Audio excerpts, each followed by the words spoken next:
In tonight's Top Gear, the Mick Jagger of supercars. Our quest goes on to find Britain's fastest faith. And the Stig sorts out TVR's new coupe. Hello and a big Yuletide welcome to our festive edition of Top Gear. As you can see, we spared every expense. We've got a Christmas twig and some oranges and some nuts. And, there's a bauble.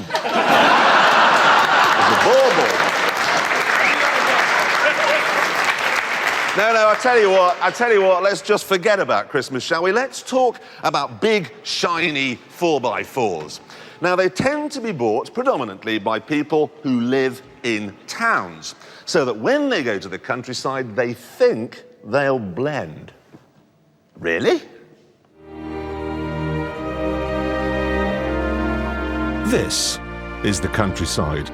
It's a brown and gnarled place, much like the people who live in it. And these are the cars that rural people drive. Willington boots with wheels. Muddy, broken things that are held together with straw and dead pheasants. It's hard to blend here, unless you live here.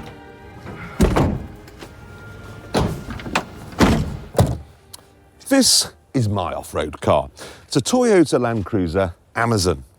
And it's built to take on Africa and Australia, so it has no problem at all taking my children to school in the morning in Oxfordshire. Has 7 seats, rough and tumble fixtures and fittings, and there's a sense of invincibility about it. When you drive this down a narrow road, it's the other guy who backs up. Now, you could use the Land Cruiser for a day's shooting, but I don't recommend it. It's not that it doesn't work off-road, it does, it's brilliant. It just doesn't fit in with the scene somehow. You see, shooting is a traditional sport where the winner gets supper and the loser goes hungry. There's just you and your piece and the stillness of the trees. Smoke curls from an autumnal fire. A gentle rain softens the edges.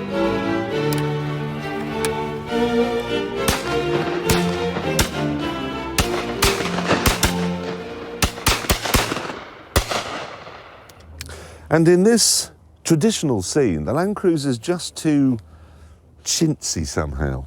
I mean, look, that is green, and that's Toyota's idea of green.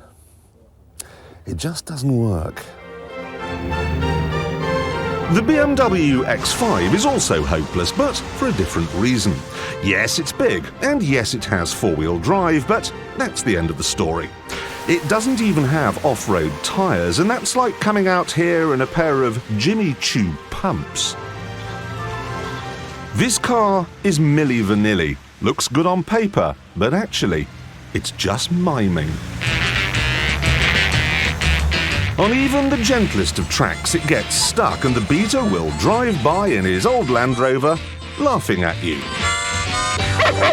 Even if you are the Marquis of Blandford. Was that not perfect? And how much is that Land Rover worth? 30 quid? OK, no, I'll be fair. £200 worth. And that's, well, £50,000 worth, and it's stuck. That's right. Which is yours? Trooper. Trooper. Trooper come by? Might, yeah.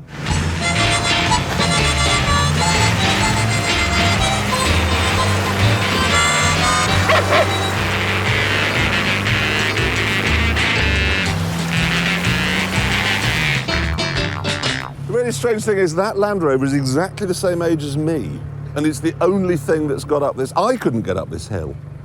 It's lasted better than I have. Still went further than the BMW anyway. Yeah, you've beaten the BMW by 30 feet. Oh wow, that's 30 feet less to walk. Exactly.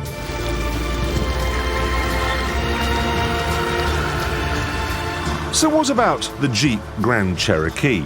Surprisingly, for an American car, it's quite restrained. It does blend into the Oxfordshire backdrop. And it is good at dealing with the rough stuff.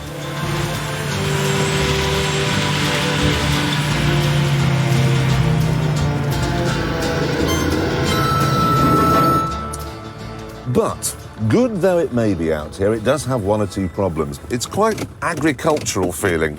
I don't really mind that. I mean, it is an off-road car. What I do mind is the ruching on the leather seats and this hideous fake plastic wood. It's also nowhere near as big on the inside as you would imagine looking at it from the outside. But the worst thing about this, the worst thing, is that you've always got the sense that you've bought second best.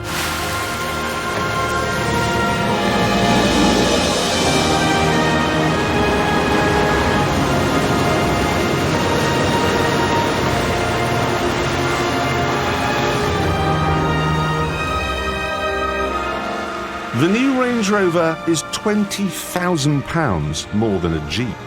These days it's more a luxury yacht than a car. But don't worry, it can still play rough. Okay, look at this. I flick this switch here to engage the hill descent control, put it into neutral, engage low range, back into drive, and now I just point it at this seemingly impossible slope here.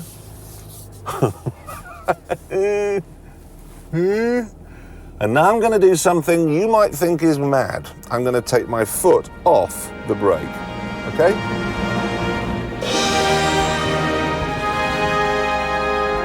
That's astonishing. I can feel the anti-lock brakes grabbing each of the wheels in turn, making sure that we stay straight and that we continue to do a walking pace all the way down the hill. Now, of course, the X5 can do that as well. The X5 also has a hill descent control. It's something BMW stole while they were running Rover. But what the X5 can't do is turn round and go back up the slope. See, it doesn't have a low-range gearbox. It doesn't have locking diffs. It doesn't have this thing's ground clearance or wheel articulation. It's not a proper off-road car. And this just is. There's something else too. A Range Rover looks good outside the Savoy, but it looks even better out here.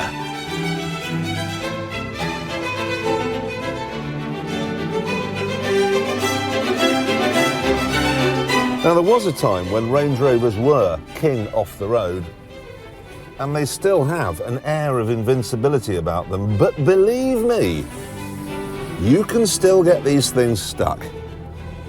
Really stuck. See what I mean? First to try and get it going was Lord Blandford. Well, it was his garden. He, however, made things worse, so next to try was one of the locals. But his pickup ended up in the lake. I then decided to fetch my Land Cruiser, but in my haste to get there, I skidded off the track and ended up in a wood. The thing is, if those saplings hadn't have been there, I would be very, very wet. Well, so how do we get it out? Anyone got any thoughts? Why are you laughing at me? What did you say to me this morning? This truck goes anywhere, you said. It does go anywhere. Look, it's come here. While we took a chainsaw to the trees that were holding the Toyota in place, a tractor turned up to get the Range Rover out. But even that was having problems. This is the trouble with filming in the countryside. There's too much mud in it. Eventually, though, all the cars were freed and we could get back to the business of explaining why the Range Rover is so good. Look at this, great slabs of real sturdy timber here and down the sides, and hand-stitched leather, and this foundry finish. It's the best interior on any car anywhere ever, easily. It's like being in the middle of a field in a trendy restaurant in Notting Hill. Except here, of course, the produce is fresher. So there we are. If you really want to get about off-road, get something old and knackered with narrow, knobbly tyres. If, however, you want something for the weekend, all the cars are equal. But one is more equal than the others. So the only car not to get stuck there, then, was the Jeep? No, it got stuck as well. Well, we didn't see it. No, because the cameraman was driving it when it got stuck. Yeah, that would have done it. Yeah. So the Range Rover emerged, you reckon, as the best of all of those, despite being, what, 20 grand more than the Jeep? Yes, I know, but the attention to detail on this thing is just amazing. Let me show you, okay? The steering wheel, okay? It's heated. You push that button there and it warms up. And, even better, there's a little paraffin heater down in one of the front wheel arches, okay? And you can program it on the computer here to come on, say, at 6 o'clock if you're leaving for work at 7. So when you get in, it's nice and warm in here. And I fear this may be the most boring sentence ever to be said on British television, but it used to have a separate chassis, now it's a monocoque. Yeah, and you know exactly what that means, I presume. Means it's less wobbly. OK, but all this clever stuff, that's great, assuming it works, because Range Rovers have not enjoyed the best of reputations. I did some phoning around and looked into this. They did suffer a few problems. I mean, it was with stuff like the paintwork, interior trim, a bit rattly, engines, they could be a problem. Yeah, the 4-litre. And the 4.6, actually. And the diesel. All the engines. Yeah. Gearboxes could be an issue. Automatics. And the manuals. And the manuals, yeah. Transfer boxes, Yeah. the suspension, actually, as well. Yeah. And all of the electronics. Yeah. All of it, you know. Yeah. I did actually have a word with Land Rover about their reliability issue on this car, and they said, no, this one's built properly. So I said, OK, right, lend us one for 6 months. And they've agreed. And if anything falls off, or melts, or breaks, in any way, we can murder the managing director's dog. That's fair. In front of his children. That's so fair. No, really, if this, for instance, gets a little bit loose, a little bit wobbly, Frisky buys the farm. Right, it's time now to look back on 2002 and announce our Car of the Year. OK, and the nominations are the Range Rover. We've just seen it. It is the king of off-roaders. And the Mazda 6. The Japanese tried to take on the Germans, and they succeed. It's a cracking car and very good value as well. And then there's the Mini Cooper S. It's the trendiest car in the world right now. It's like driving around in a supercharged Parker. And the Audi RS6. It's fast in a straight line, fast round corners, and it's fast even when it's raining. Right, have we missed anything? Anybody got any more thoughts that we should have put on the show? 62. The what? Maybach 62. The Maybach 62 is a stupid car. We're coming to that later. Anybody else? The Vauxhall Vectra. The Vauxhall Vectra wouldn't be the best car even if it was launched in 1984. And a really... Jaguar XJ? That was launched this year, was it? Where are you from? Which part of the country? Coventry. They make the damn things there. Have you not noticed them? I'm afraid you're all way wide of the mark. As are, in fact, the official European Car of the Year jury, who voted in recently the Renault Megane. Car of the Year. Only if you do that. So, our Car of the Year is... We've got some gold envelopes. Ready? It's the Range Rover. The judges, and that would be us, were impressed with its mono-thingy chassis, its supplementary heater, and the sheer Range Rover-iness of it. And the next one is for this year's most pointless car. OK, and the shortlist here is the Mercedes Maybach. It's a private jet that can't take off. And then the Ford Fusion. Don't be fooled by the ads. It is a Ford Fiesta in a hat. And the Rover 75 long wheelbase, suitable only for the Mayor of Preston. Right. Have we missed anything there or not? SL55 AMG, you think is a pointless...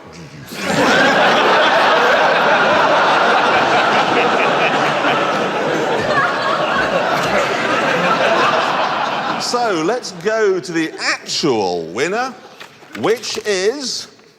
It's the Ford Fusion, everybody! Now, the judges were very impressed with Ford's idleness on this one. They knew that we all liked mini MPVs, they knew they needed to make one, and they couldn't be bothered. Next up, a very popular category here.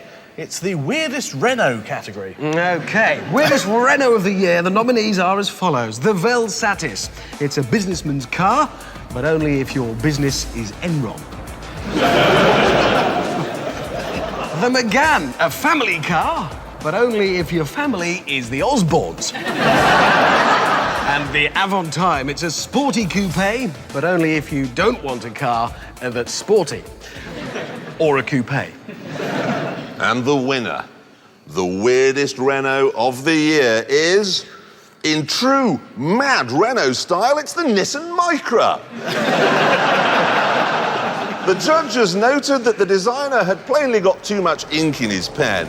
Look at it, stop designing it, man. Step away from the CAD-CAM unit. You've finished. That's enough details on one car. Now the big one. Our Surely You Don't Need the Money award. And the winner is Eddie Irvine for promoting this hosepipe here. The man earned £6 million last year, 6 million, but still thought it was a good idea to put his fizzog on this box, which is available in Woolworths for £79.99p. Now, we were going to make an award at this point for the fastest car around our track, which is the Radical, with an amazing time of 1 minute, 19 seconds.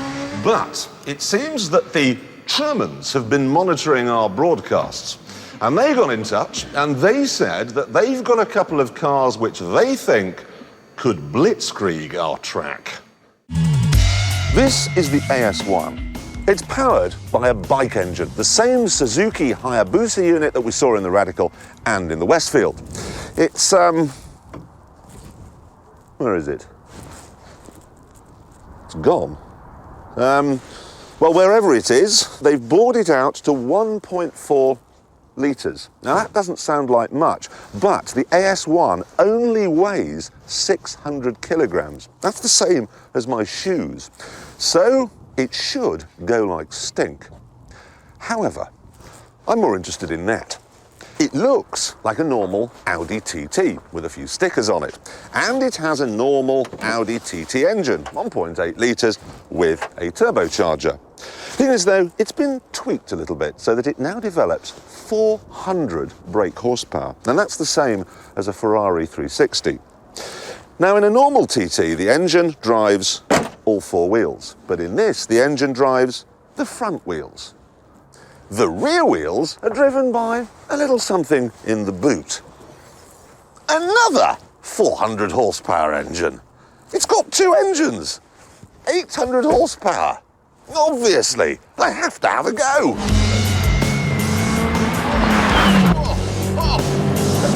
That hurts! Let's see how it handles.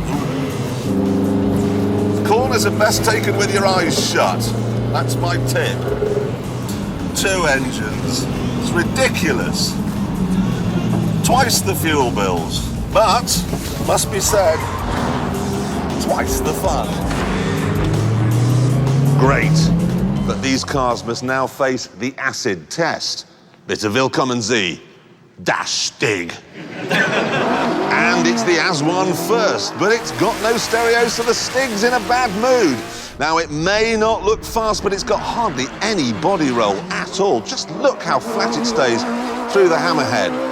Right, we're coming up to the tyres now. Boy, that is so fast. Bit of flame there on the overrun as it comes up to the last two corners. Bit twitchy there, but he holds it into the last one and across the line. Next, the mighty double-engine TT, which is fast on the straights but not so good in the corners. And yet again, no stereo. The Stig's going to be very cross as he comes into the hammerhead. Lost the radiator grille by the looks of things. A big, big burst of flame there as he comes into the final corner, and he's really earned his Christmas bone.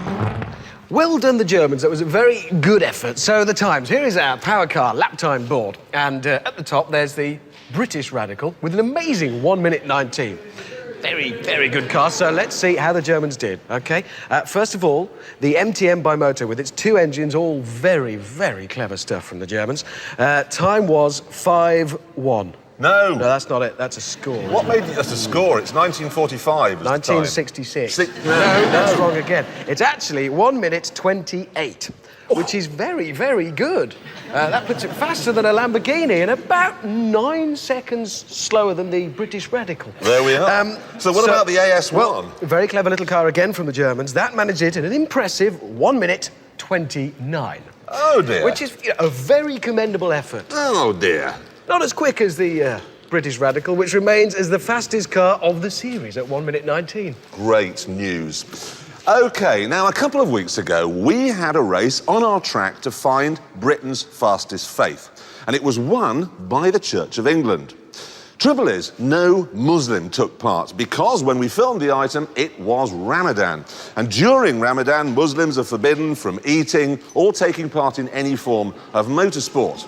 However, I'm delighted to say that Ramadan is now over. So we have a Muslim in the Top Gear base. And not just a Muslim, we also have a Druid and a Rastafarian and a Seventh-day Adventist. Welcome to you all.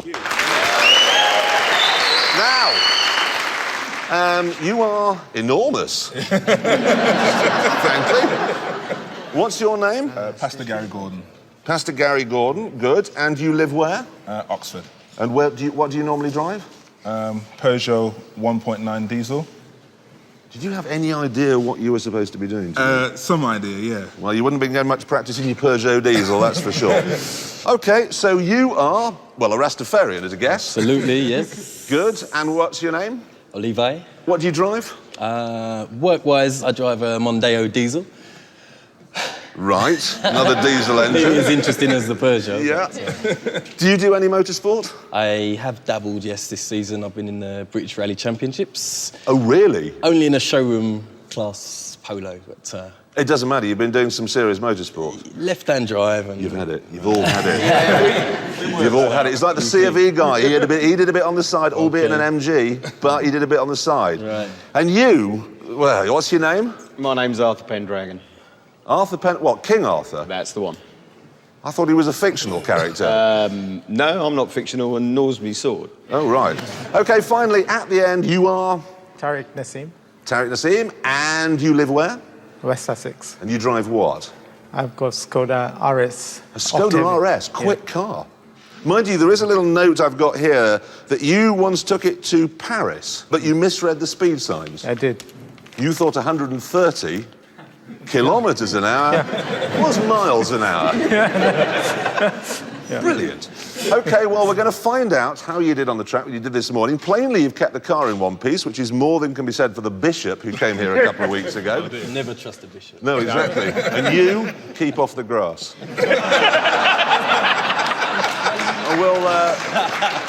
We'll see how you get on a little bit later. Over the past few weeks, we've been telling you about some cracking deals on new cars.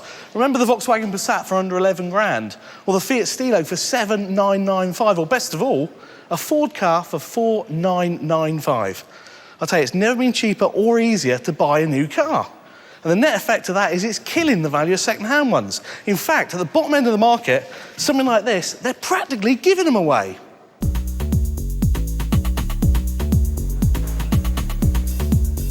Here we are, first car of the day, little Citroën AX.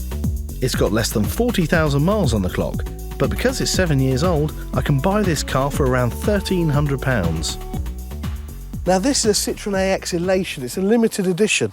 It's based on the debut, so it's got the 1 litre engine, which means it's cheap to insure, but you also get a sunroof and you get metallic paint. And you know when you look inside, it's gonna be nice. Yeah, look at that. All the stereo, all the bits and pieces you'd expect, and it's only done 39,000 miles. This car's not even halfway through its life. A couple of years ago, an AX of that age and mileage would have cost you £2,000, so it's a steal. Next, I looked for a family car and found this Nissan Primera for under £1,000. You get power steering, get electric windows, you even get a factory sunroof. OK, it's done 98,000 miles, but it's going to be good for at least another 40,000 miles. And you won't be investing in some weather-beaten banger either. A careful check of the paintwork shows there's no telltale signs of accident damage repair. The electric windows work fine, as does the tilt and slide sunroof. And when you rev the engine from cold, there's no nasty knocks or rattles. So all this for £1,000 seems like a good deal to me. But just how low can you go and still get some working wheels? This man, Martin Gurdon, wouldn't even spend £200 on a car. This Nissan 300C cost him £100. It's got 135,000 miles on the clock, but so far it's given him a year's trouble-free motoring. With a car like this, you need things like a strong battery, Right. decent plug leads, decent plugs. Right. I mean, the electrical problems tend to be the bugbear of Right. old cheap cars. People Yeah. are skimped on maintenance. Yeah. And you'll find that a simple car like this will be intrinsically reliable if you look after it. I mean, obviously, you're a convert to this kind of motoring. I just think it's hilariously funny. Why get a car with hire purchase and then watch it depreciate? Sure. I mean, all right, it's not something which is going to impress, but with a little bit of thought, it can be just as reliable as something which is 10, 12 years younger. And, you know, if somebody stuffs it or it gets nicked or Yeah. it breaks in a big way, well, I throw it away and buy another one. You do need to know what you're doing if you're going in for £100 motoring, but a little bit more will still get you a decent car.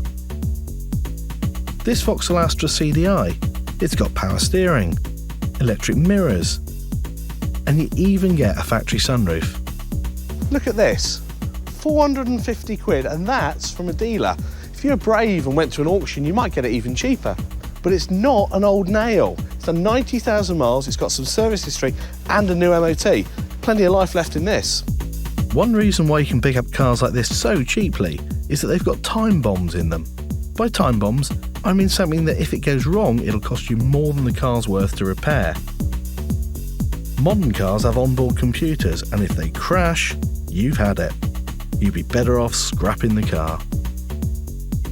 Some experts would say, avoid these time bombs. But think about it. Go in with your eyes wide open, run a car like this for maybe a year or two. It's cheap motoring. And when it does go bang, don't cry, chuck it away and get another one. But Jason, that Astra, it was horrible. It was £450. Yeah, true. £450. Listen, I got a 13-year-old Volvo, it's done 160,000 miles. I paid £900 for it. I've just put it through another MOT. When it goes pop, I'll just chuck it away. Yeah, but you're not going to pull in any of these cars, are you? I don't care. £450 for an Astra. That's what you pay for a service on a new car. True. Right. You can get through Christmas without an Astra, but you can't get through without a spot of Bond. So here goes.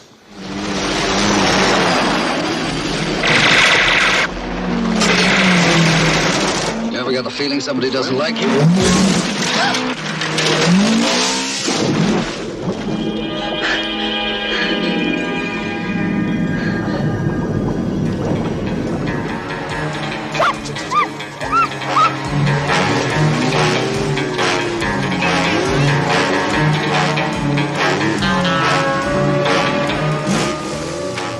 Did you see that? What? That fish. Yes. How did the fish get into the car without Barbara Back and Roger Moore drowning? Good point, actually. You see, I notice these things in films. If the hole's big enough for a fish to go in, Water. lots of it. Yeah. Anyway, the point is, we showed that clip because we wanted to demonstrate just how old the Lotus Esprit is. 27 years. It's a quarter as old as the motor car itself. And if you think about it, it was launched at a time when kipper tyres were popular. I did wonder about these. Yes, no, there's a very good reason for it. Kipper tyres, it went through that. It went through this one, 70s tie. Yes. It did the Reckless Eric. It did the Elvis Costello. And it's still going strong in today's Windsor Knot. Interesting analogy. I know, it's brilliant. And I can't think of anything else from 1975 which looks even half as good as this does today. Hold me close, don't let me go. Oh no. Yes, I love you and I think that you know. Do you know with your love?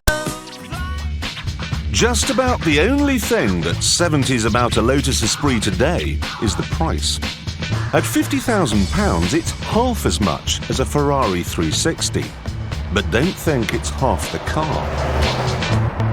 It's kept up with the game by constantly reinventing itself. So today, instead of a 2.2 litre four-cylinder engine, it's got a 3.5 litre V8 with a couple of turbos. Old-timer it may be, but it can still put its fingers in its belt buckles and headbang like when it was a teenager. And it's not like watching your father dance either. It's quite good at it.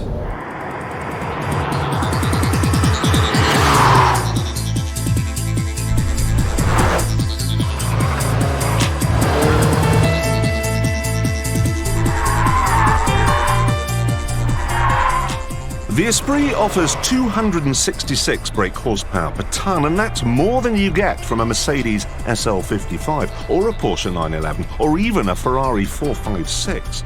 This is like North Korea, small but with a big punch. What this means is that it'll do 0 to 60 in 4.8 seconds. Flat out, it'll hit 175 miles an hour. It's still a very, very fast car. And not just in a straight line either. Through the corners it feels absolutely sublime.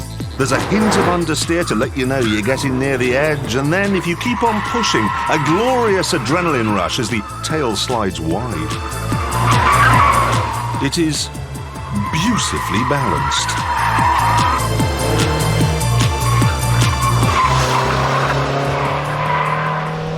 The one area where they really can't hide its age is in here. You have to remember this car is from a time when man was living in trees. Hadn't really learned to walk upright, so you get a very simian driving position. Over the years, they've tried to improve it with a selection of different dashboards and different seats, but that's like rearranging the furniture in a small flat. It's still a small flat.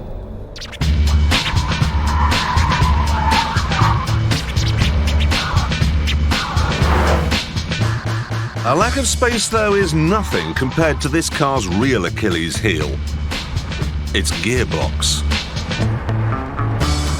Changing gear in a car like this should be like stroking a recently washed dog. But in this, it's like stroking a crocodile. It's all notchy and scaly and ugh. It's hopeless. Almost ruins the whole car. Almost, but not quite. The fact is, I'm hugely fond of the Esprit. Always have been, and I always will be.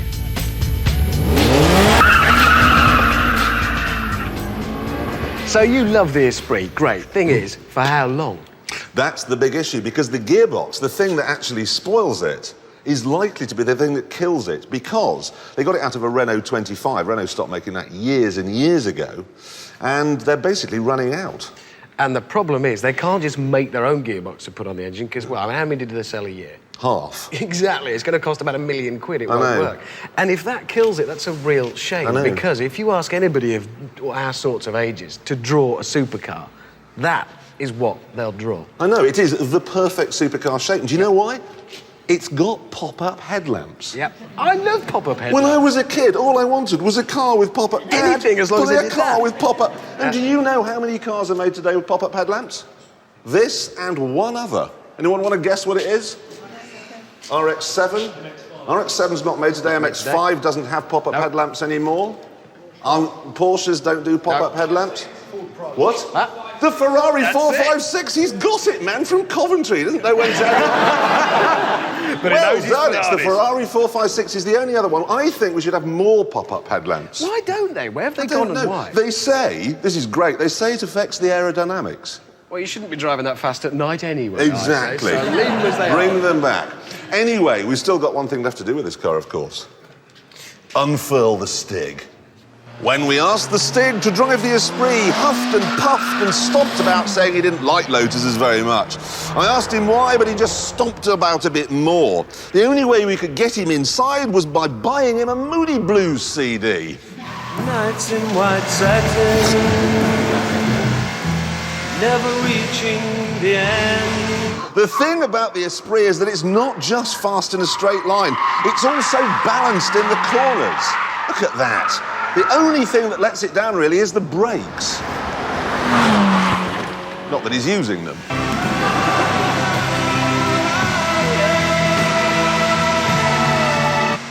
Look at this. For the first time in 6 weeks, the track is dry. And he's coming around the last corner now, beautifully held together, beautifully poised, and across the line. Right, the time is, ready? Yeah. 1 minute 32, which is... 32? That's quicker than my car, look. That's a very, very good time. Well, it's quicker than a whole load of serious stuff. There it goes. And the thing was, it was a dry track out there, but it was minus 426 degrees. At least. So it was quite slippery. Chilly. Now that's... we should rejoice in. That's amazing time, actually. Aston, Ferrari, all of that. I know. And you Bless see, it. I know, bless it. When that thing goes out of production, we are going to be properly sad.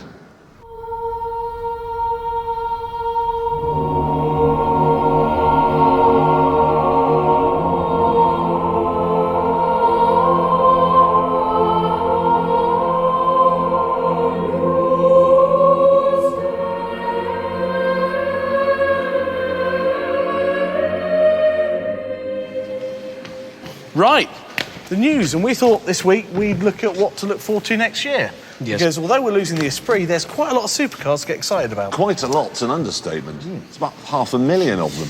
Best supercar coming next year has got to beat this, the Porsche Carrera GT. Oh, absolutely glorious. V10 engine, again, £250,000, but just look at it. That's just so beautiful. That's the most beautiful car. Yeah, that's a very... I've seen in a very, very, very, very long time. And the new Viper, which is the American equivalent of a sports car. Yeah. In the same way, I guess, that George Bush is the equivalent of a president. Yeah, exactly. There it is, 8.3 litres, 500 horsepower, and that's not enough. Because there's a new Bugatti coming out next year, which has got 1,000 horsepower. It's called the Variant. It has how do you get 1,000 horsepower into a car? You have to open the glove box, there'll be 40 horses in it. There's 36 in the ashtray, a couple under the... Nay! Dobbins under the seat. Look at it. 1,000 horsepower. That is an astonishing amount of power. You'll go from naught to the grave in 4 seconds. Immediately. I'm dead. All right, accelerated. Straight up a tree. Dead. Marginally closer to the real world is the McLaren Mercedes SLR. Only marginally. Now, I know it does look a bit like an SL, in fact, quite a lot like an SL from some angles, but it's an entirely different car, made largely from carbon fibre, so it will be light, got a supercharged V8, so it will be quick as well. And it could be yours next year for £250,000. Koenigsegg, yeah? Bless you. Bit like the SLR V8 supercharged, but this one's got more power. This one's got 655 brake horsepower, and they reckon it's the fastest car in the world. 0 to 60 in 3.5 seconds, 240 miles an hour top speed. 240? Where are you going to do that? And it's Swedish. Yeah. You're not going to do it in Sweden. Slick. To do it, there's always... You can do it here. Do it on the M1 or M40. The M50's quite empty a lot of the time. You get 240. M32's good. M27. Anyone else got any more ideas? M5. You can't go... Don't be stupid. You can't go 240 on the M5. That's ridiculous. It's ridiculous. The A59, though. Where are we going now? Oh, I know.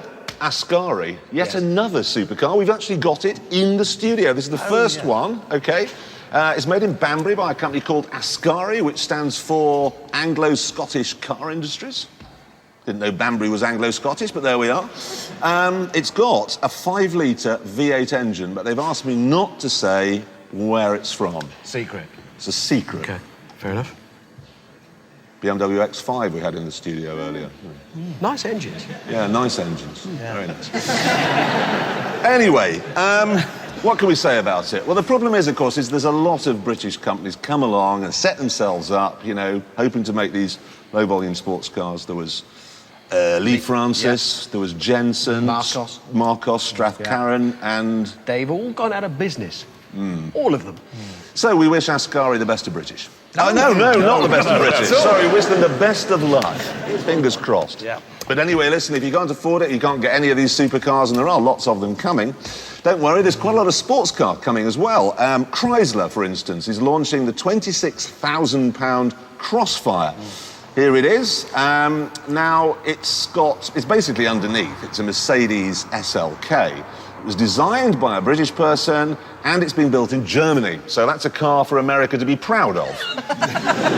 And we've got the new Mazda RX-8 to look forward to. Yep. 22,400 quid. That's seriously good value. Wankel engine, suicide back doors. The thing about those Wankel engines, though, they used to have a big problem because it was something called the rotor tips deep inside the engine. They used to wear out much too quickly, didn't they? So I think they're going to replace them and Now, they made them out solved of that. They're using the hardest substance known to man. diamond. No, harder than diamonds. I'll tell you what the hardest substance known to man is, what they're lining the rotor tips with. It's Weetabix. Bear with me on this. Weetabix that's been left in a cereal bowl and then put in the dishwasher. Have you ever tried to get it off? Nothing. No, I'll buy that. That would do it. I have put 60 tons of TNT into the bowl to get it out, blow the bowl to smithereens, still stuck to the pieces. That would do it. No doubt about it. So that's what they're using. It's the Mazda Weetabix. Are there any really, sensible cars coming next year? Well, I've got a list, actually, of the other cars that are coming, and the answer to your question is not really. Porsche, they've made a £50,000, 150-mile-an-hour off-roader. Not sensible. That's not sensible. Volkswagen, which, as we all know, means people car, they've made a £60,000 feet-on. People's sensible. People's car. The economy's obviously going better in Germany than we thought. Yeah. There is one, actually. There is one sensible car, the Vauxhall Signum. Now, it's basically a Vectra. Oh, I'm nodding off. Oh, I'm coming back. I'm back. We mustn't be put off by its Vectra-ness because it's not like a Zafira, which is the sort of 7-seat Astra. It only has 5 seats, but apparently the ones in the back all move about and recline and things. They're really clever, the ones in the back. It's going to be the first car ever where people will be fighting to get in the back. No, you drive. Really, you have the front. You drive it. I'll sit back here. Thanks very much. Tinted windows. No one will know I'm in it. Anyway, here endeth the news. No, it doesn't, because TVR, they launch a new car about every 3 weeks, and they're all pretty much the same. This is the T350C, their latest offering, and without even looking, I know what I'm going to get. There'll be a really sexy, curvy body. It'll have a glorious-sounding engine, and there'll be 2 seats. And there it is. Thing is, though, this car is going to be bought largely by track day enthusiasts. You know, the kind of people who'll thrash the bottom off it on a Saturday around the circuit and then commute in it on a Monday. So it needs to be a Jekyll and Hyde car, and that ain't easy.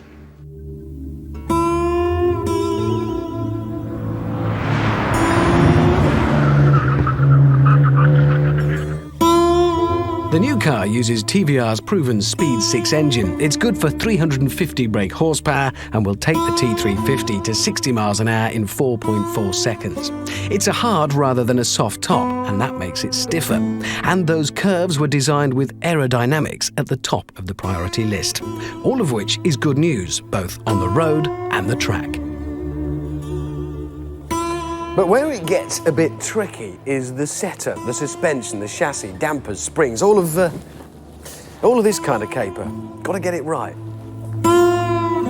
This is a track covered in smooth, flat tarmac, so you can set the suspension up to be as hard as you like to get a quick lap. But this is a British road, real life, the Monday to Friday road. Shoddy repairs, lumps, bumps, mud, and all garnished with ditches. So TVR brought the car and a clutch of mechanics. We added the Stig, who chucked in his 10 penneth, and helped set it up to his liking.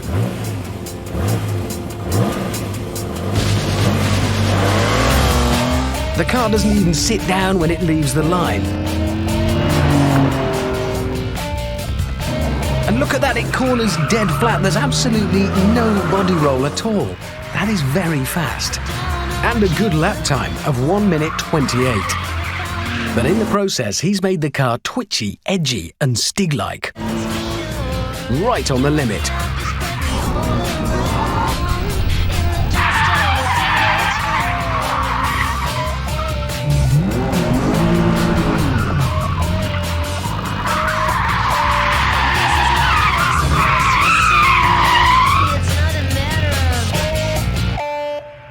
And it gets worse when you leave the track to drive home.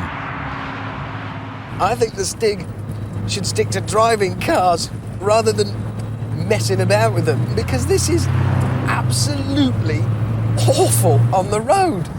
It's so uncomfortable. And not just uncomfortable, I can't steer. I really have no idea which direction we're going to go in next. It's just random.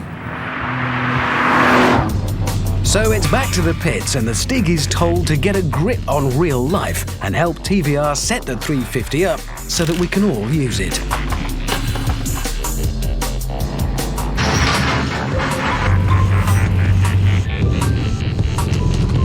And then it's back out onto the track with slightly softer settings.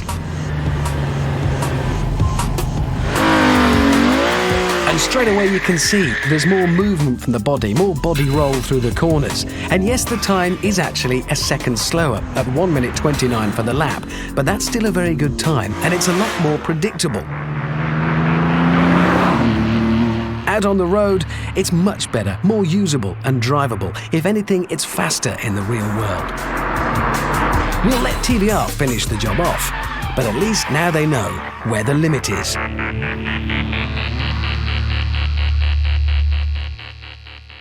There's one thing I want to do with this car, okay? Think of a better name for it. T350C sounds like an iron. Yeah, whatever it is, it's got a plug on it. Is an appliance, so it won't do. So whatever we come up with, even if they do call it a T350C, we're going to call it what we come up with. That's fair. And actually choosing a name can be quite tricky, okay? I mean, I've got a list here of some of the better ones, and these are all genuine. I promise they are genuine. There was the Mazda Bongo Friendy. Very chic. How about this one? The Mitsubishi Mini Active Urban Sandal. How big was the badge? Or this is the best of the lot. The Isuzu Mysterious Utility Wizard. That's a superb name. What is that? And it's not just the Japanese either. Back in the 80s, Volkswagen launched a version of their Mark 1 Golf convertible, pink, white leather, okay? And they called it the Fancy Boy. Genius. We didn't get that one in the UK, did we? No, the UK importers said, no thanks. Yeah, funny that. Exactly. Now, TVR in the past have been very good at names. They had the Cerbera, which was, it's a sort of dog. It's a dog thing. And then they had Chimera, which was a she-goat. And Tuscan, which was the supreme god of everything. And now they've come up with the microwave. So we've got to do better than that. And I've got a perfect idea.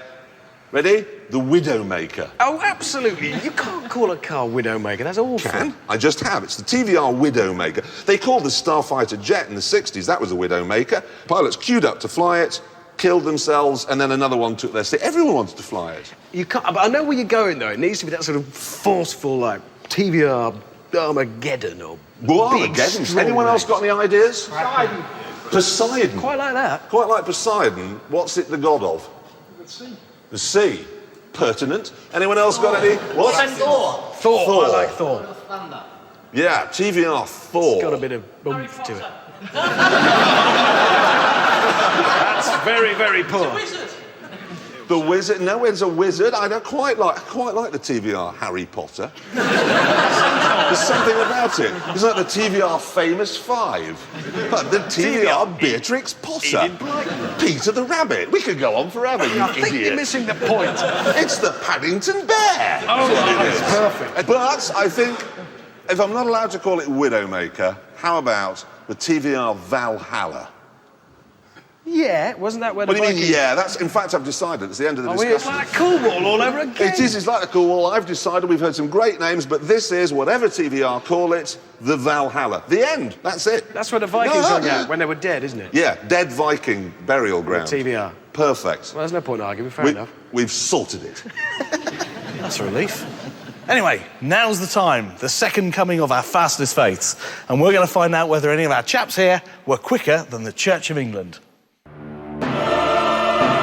As with our previous Fastest Faith shootout, the race will be run in a 340 brake horsepower Subaru rally car. So, would the Church of England remain the kings of the track? First to go, Tarek, the Muslim.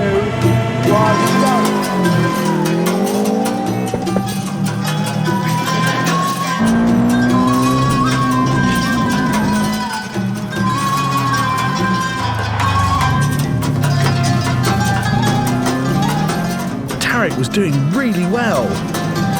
But then the druid summoned up the ancient gods of oversteer.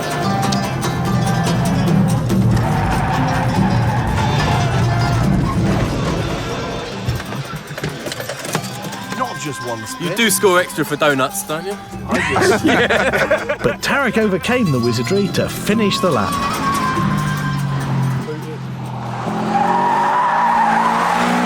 4 tyres screeching. You never know. It is a difficult breaking point over there, though. I've got to say that is you get such a long view of it. There's no mark there for you to break exactly.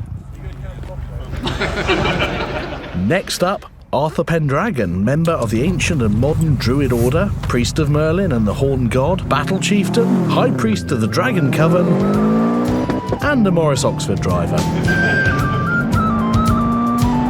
My Peugeot 1.9D doesn't sound like that, I can tell you. No, let's hope not. It's not the 60 in 10 minutes. With the Celtic spirits rooting for him, the Druid turned in a tidy lap. How do you get around there so quick? That's magic.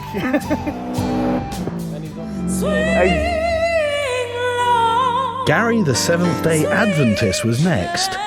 But yet again the Druid had struck, this time casting a spell that shrank the car.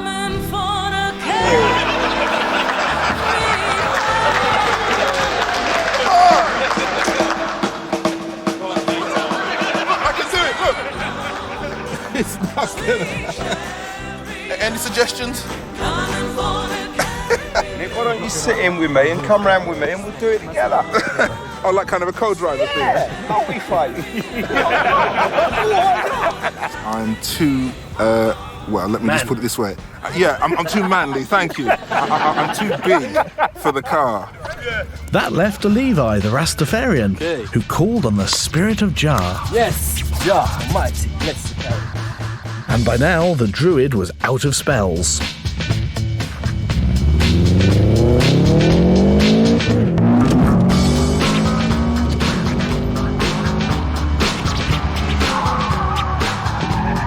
And at last, a proper rival to the current champion from the Church of England. Because, like him, Levi's an amateur weekend racer. And it showed.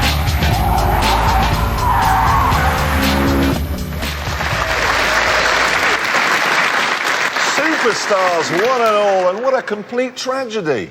Yeah, the car was too small. I know the feeling, mate. Yeah. All cars are too small, aren't they? I don't know that feeling. It's not one I suffer from.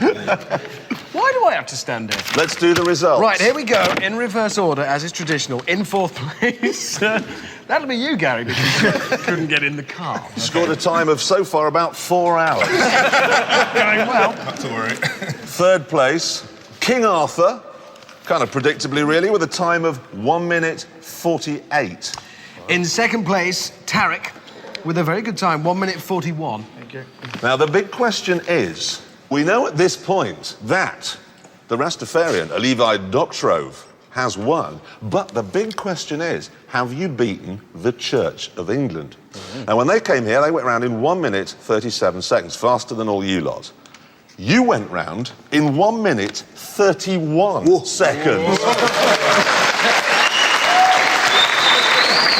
That was fantastic.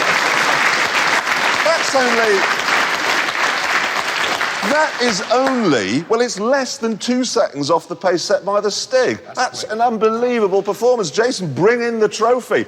There you are, the fastest race. Thank you, man.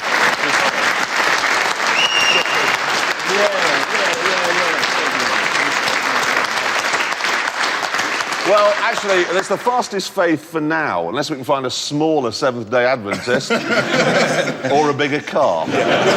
Anyway, every week we put a star in a reasonably priced car, OK? We've done that throughout the series, and they've been a mixed bag. Ladies and gentlemen, Harry Enfield. Hope I don't die. Ready, steady, go. Oh, it went skid. Up at 30 miles an hour. Hey, I lost control of that. Jamiroquai frontman, JK! Don't be punished. Don't be tempted to put too much power on.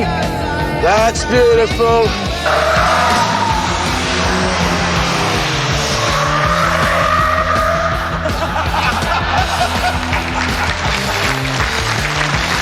Ross Kemp.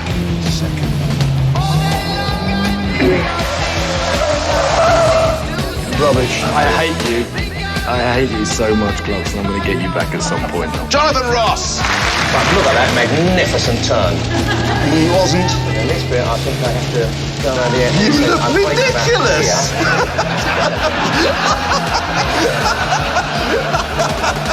I look like a Star Trek flag.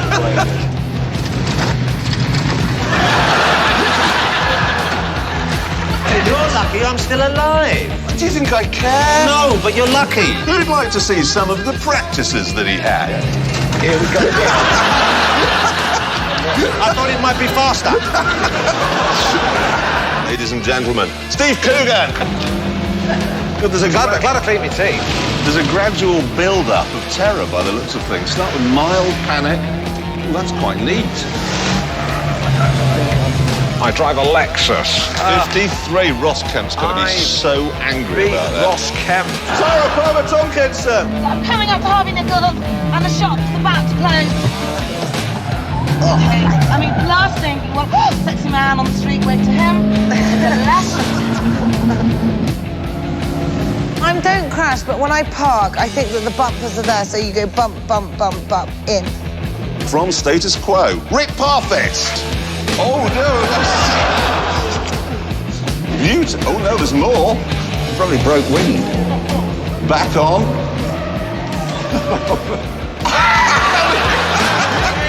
Across the line sideways. Ladies and gentlemen, Sir Michael Gambon. You do look quite scared. Tyres! Oh!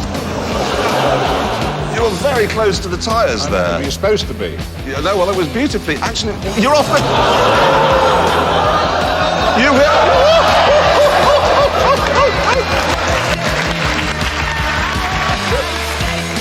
Gordon Ramsay.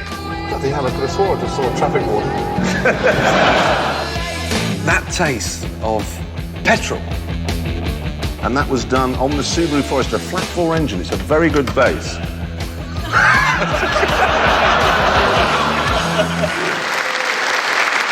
Now, a mixture of poise, precision, and Harry Enfield there. But now it's time to award the prize to the fastest celebrity in the whole series, and it was, if we look on this board, JK with a time of 1:48, and he's here, everybody!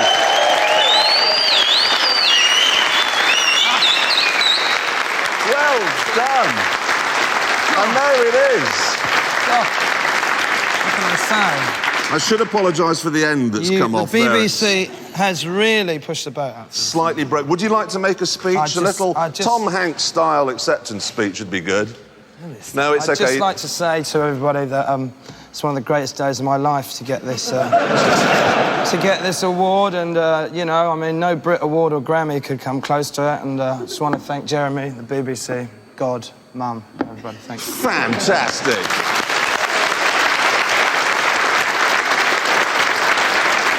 And that, I'm afraid, is all we've got time for. We will be back in the spring, but in the meantime, have a very happy holiday. Goodbye. Bye. Wait, sit, wait, wait.